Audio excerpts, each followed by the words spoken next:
In today's video, I'm going to show you how to spice up your bass lines, make them more interesting, and really take that to the next level. So let's dive right in.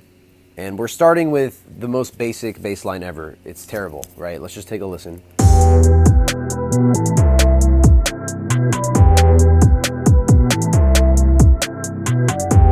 So very basic. All we have is the root notes, but that is the first step. The first step is to figure out what the root notes are, and in this case, we just have two. It's E to C. That's it. Right, so let's start spicing it up, making it a little bit more interesting, and we'll slowly get more complicated as we proceed.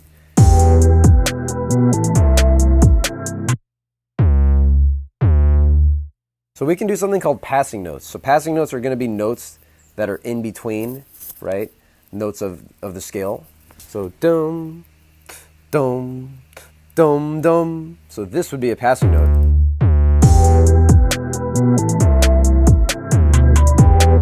Let's just move it right there.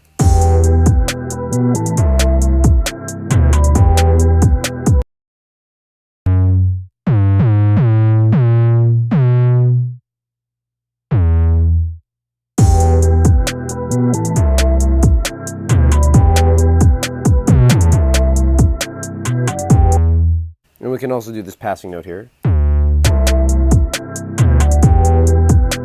So basically, I'm just like adding some passing notes and making sure that they do go with the scale of the song, just using your ears, right?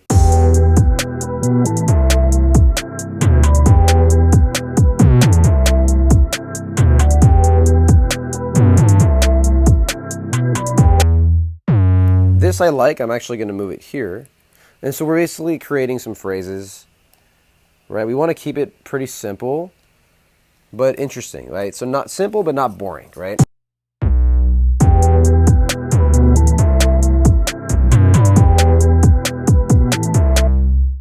And we can copy this again, and we can put it here. So basically, I kind of just freestyled it real quick. I didn't want to overthink. I just want to go with my instincts and just lay some stuff out. And we can, obviously, we're going to fine tune it now. But the important thing here is don't stifle yourself.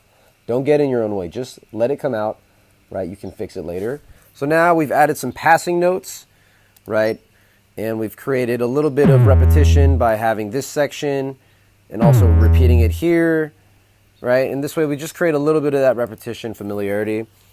And this way it's still simple, but it's definitely a lot better than where it was. However, we're going to keep improving it, but let's just see where it's at now.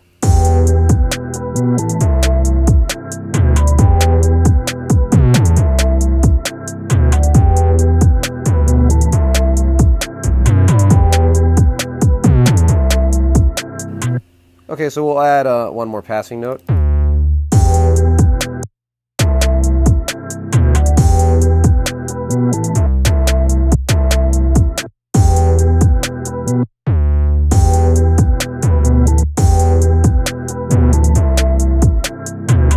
Okay, so there we go. So really just stepping back, listening to it as a whole will kind of, show you, oh, okay, this works, this doesn't work. So there we go. We've added all the passing notes. Now, the next step is we can start spicing it up with some glides, maybe some stutters, right? Let's see how we can do that. When it comes to doing glides, you want to make sure whatever bass plugin you're using, and in my case I'm using Sublab, highly recommend by the way. This has a glide feature down here. It's set to 16th note legato mode. So legato is also the same thing as a glide. It's going to create that similar gliding sound where the notes will bend into each other. And now all we got to do is make sure that the notes are overlapping. So I'm going to glide this section here. So the way that we glide is simply just extend it so it just slightly overlaps the other notes. It's really that simple. And this kind of smoothens the transition of the notes. And we can also glide this a little bit. There, that's how we create a glide. This is another area we want to glide as well. So let's just highlight these guys, drag them ever so slightly. Now it's going to glide. There you go. And we're going to do the same thing. Same thing here.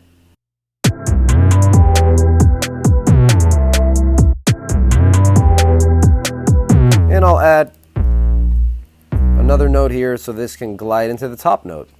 And this is an octave, by the way. We have a high B and a low B. A lot of times having these octaves that glide into each other can sound really cool. Boom. Little things like that, right? Just to take it to that next level ever so slightly.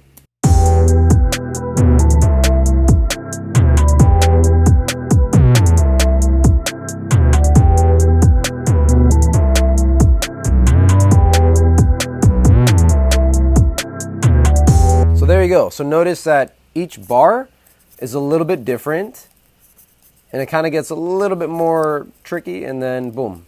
Right? This way we create nice phrases. Let's see what else we can do. Let's create like a stutter effect. We can create like a triplet hit, like a da-da-da. So let's just trim that back. Let's duplicate it like that. Let's stutter it. Let's see what that sounds like.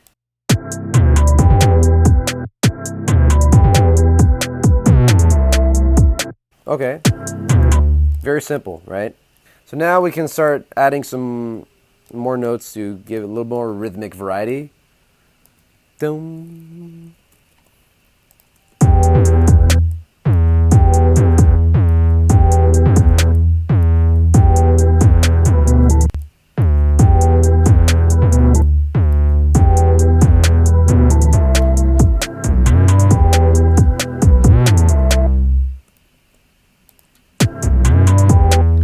Here we can make this a triplet as well.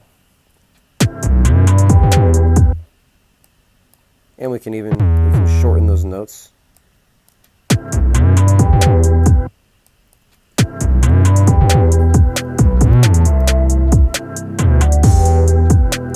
there you go.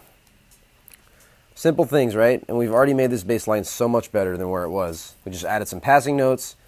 We added some octaves, and we've added some glide. We've added a couple stutter notes, right? We can even shorten these stutters. Sometimes when you make them shorter, they sound even cooler, right? And then boom, little stuff like that. So a bass line doesn't need to be crazy complicated. It should be interesting enough, but still simple, where it's not going to clash or get in the way with other things happening, right? The bass line is not supposed to like be the vocal, right? So keep it simple, but just do enough to make it interesting, right? So now, once again, let's hear it in context. A lot of times you'll just have to step back and play it and just hear it all together. Right, because something might sound really cool by itself, but in the context of the overall beat, it could be too much or not enough or whatever. So always check.